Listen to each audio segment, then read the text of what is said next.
Hello, good morning guys. At tayo magluluto ng ating ulam ngayon. Itong ulam ko ay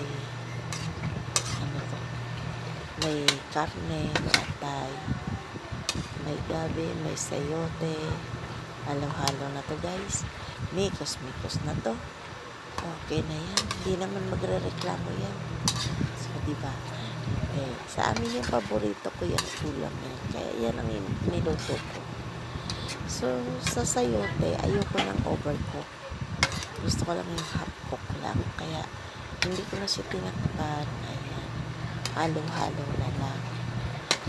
Ayan. Maya pwede na natin yan patayin.